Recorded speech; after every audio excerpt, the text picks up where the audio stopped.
Well, I was wondering though, has the Russians changed to what extent they changed their weapons or tactics or strategy? I see there's a lot of consistency, but from the reports I've been seeing and videos as well, confirming it, we see that, every day the Russians appear to be attacking and blowing up a weapons depot in Ukraine, deep inside Ukraine or across its entire territory. So I was wondering, what is the state of Ukraine's air defenses? Is this what is enabling the Russians to target everything in Ukraine suddenly now, or is this merely more, or are these reports accurate that something significant has happened?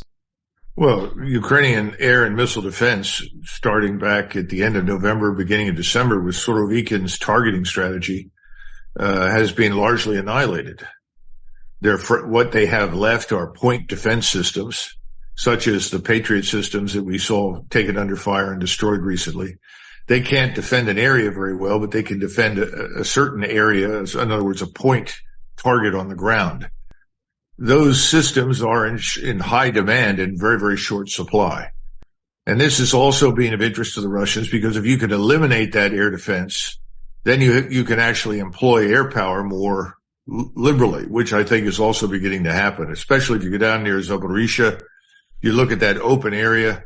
That's a great place for Russian close air support when the time comes. They've already used some of it. And that's because there's increasingly no air defense to speak of. But again, Putin is being careful about that, have his generals. And I think what he's trying to do, what they want to do, is strip away as much of that as possible, whatever still remains. They want to make sure that any attempt to resupply and sustain the forces east of the Dnieper becomes a nightmare. Because if you're striking all of these targets in the west that have military significance, warehouses, supply houses, transportation systems, you want to annihilate that as much as possible. Then you go after all the command and control, which he referred to as decision-making centers. Eventually, you have a fragmented, atomized force in front of you, which is then slim pickings, as we say in American English, for the advancing armored forces that are gathered down in southern Ukraine. So I think what people have trouble understanding the way the Russians look at this. The Russians are not operating to our timetable. They're not trying to outperform Guderian's advances across eastern Ukraine. They're trying to achieve an objective, which is to utterly destroy the force on the ground and to compel people to talk to them, to negotiate with them. And if not, then they'll destroy them. So that's where we are. And I think they will make good use of the next 3-4 months while the ground is fairly solid and dry to advance. And their goals are very clear that other than eastern Ukraine, where they are now, they have an interest in Kharkov and Odessa because these are historically Russian cities. They are not going to turn those over to the Ukrainians. You can go back to 2014 and earlier and look at the atrocities committed against Russians down in Odessa. There should be no question in anybody's mind that Odessa will once again be Russian, as will Kharkov. But other than that, the Russians have no desire to rule Ukrainians. I mean, they know that the Ukrainians in the West are absolutely incurably hostile to them. They don't want to rule them. They don't want to govern them. They just want them to be neutral. In other words, they don't want Ukraine exploited by NATO and the United States as a potential battering ram in the future, the way it was exploited over the last 8 or 9 years in eastern Ukraine. They don't want to wake up and find missiles in their backyard that are pointed at them, at all the key targets in Russia, any more than we wanted to wake up and see missiles in Cuba pointed at everything in the United States. It's not very different. But we didn't want to rule Cuba. We didn't want to govern the place. We just wanted to get the missiles out. I think the Russians feel very much the same way. Now, if we refuse, and everybody keeps saying, well, what if? If they can't get a settlement out of the Europeans that guarantees the neutrality of whatever remains of Ukraine, then I think you have to face a very real possibility that the Russians will do what Prigozhin was talking about quite recently. And Prigozhin said, we need to mobilize. We need 2 million men in uniform and finish this war once and for all. I hope that doesn't happen, because then I'm absolutely positive you will see Russian forces on the Polish border, the Romanian border, and on the Moldovan border. There's no doubt about it. But that's not that's not necessarily the agenda. That is the inevitable outcome of our failure to talk, our unwillingness to consider legitimate Russian security interests in the region. That's all. Well, I was thinking if there is going to be any negotiations, it looks as if the weak spot would be not the weak spot necessarily, but the ones who would be eager to talk are the Europeans, because I guess the Europeans are suffering more in this war than the United States. But do you see anything coming? Any willingness to talk? I know that you spoke about Ukraine needing to go on the offensive, and it seems that based on the statements of certain leaders that Ukraine must deliver some results in terms of territory or destruction of Russian military before the NATO summit in Vilnius. Otherwise, the support may start to drop. Do you think the Europeans might be more willing to sit down and actually talk and find a compromise if there aren't any summer offensive by the Ukrainians over the next month? Well, Glenn, if you were sitting in Moscow knowing that this little group was meeting in Vilnius in Lithuania, just across the border from Belarus and Ukraine, what would you do? I think that if I were in Moscow, I would unleash all holy hell.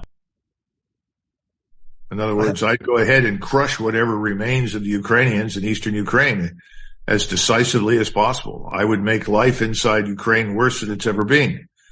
Now, while I was doing that, I would also look carefully at the people in Vilnius and see if there's any evidence for sobriety and common sense. Now, Scholz is in a lot of trouble in Germany. We talk about him a lot. Germany has now moved into a very deep recession. But things there aren't bad enough yet. In other words, when the Germans can't buy food on the shelf, when the Germans can't put fuel in their tanks, when the Germans no longer have electricity when they need it, then the Germans will become seriously upset. I think Scholz will be gone and everything will change in Germany. And if it changes in Germany, that's it. Europe changes because Germany is the powerhouse. It's the foundation for the EU's scientific industrial power. At the same time, you have Mr. Macron sitting in Paris. With each passing day, he seems to be doing more and more and more to express his discontent with the conduct of the war in Ukraine and seems to be trying to tell the electorate that he's really on their side in France. And Mr. Macron is widely hated and despised. I'm frankly surprised he's still in office. So those are the two states I would watch most carefully, Germany and France. And the situation for the government in France is probably worse than it is, or much worse than it is for the German government in Berlin. But they're both tense. And if I were a Russian, I would look at that. But I would not waste too much time waiting for something to happen immediately. I would go ahead and use the opportunity to wipe out as much of the remaining Ukrainian forces that exist on the east side. But then I'm speaking as an American, not a Russian. And the Russians have a different way of looking at these things, and they may have a different agenda.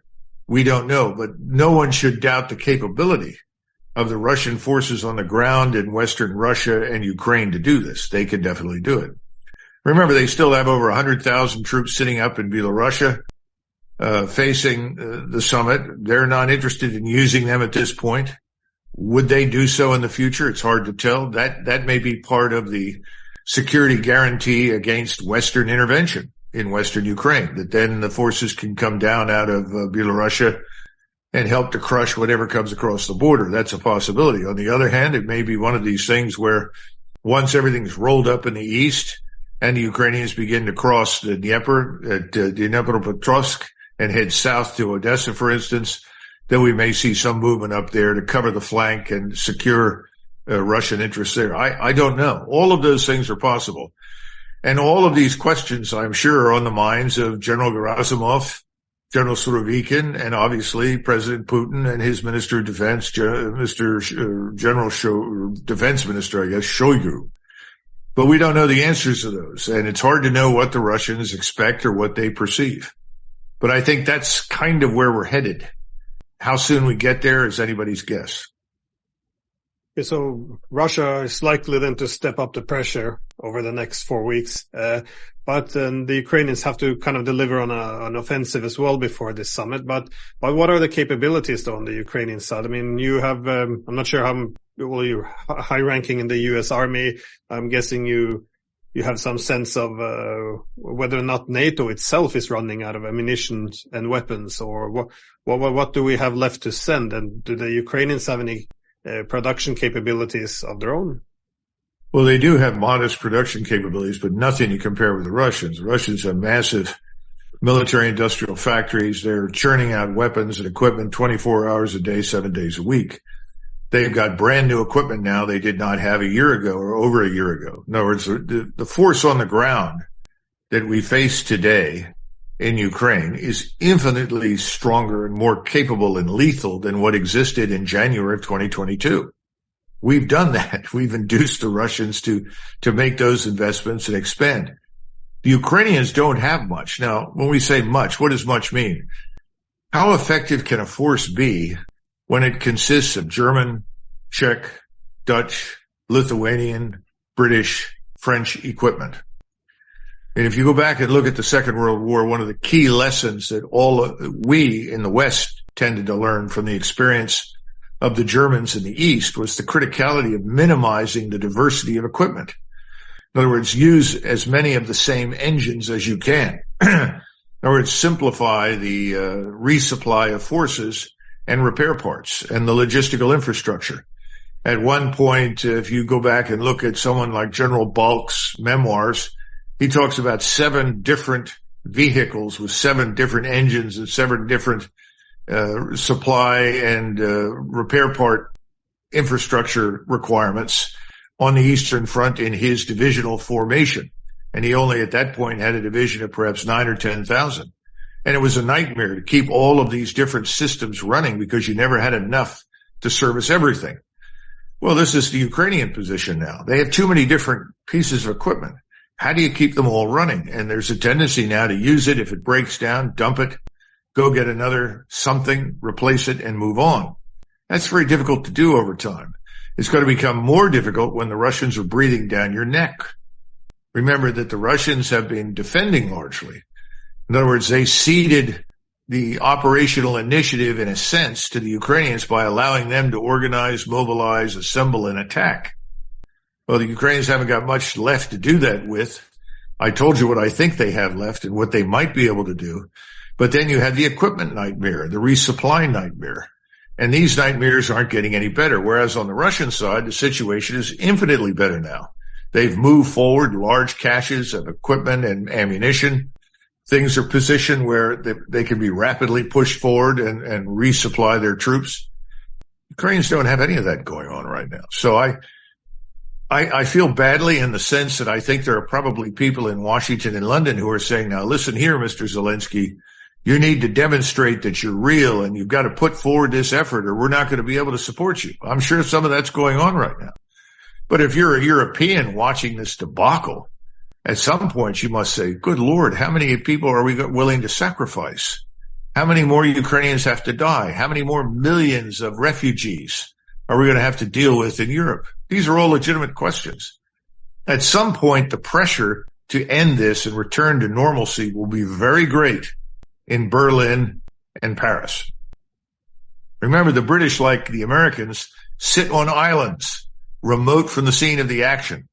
That's the problem. We have always been remote. And when things don't go our way, what do, Glenn? We sail or fly away because we don't live there. Remember, it goes back to Charles de Gaulle, kept saying people in the continent need to understand.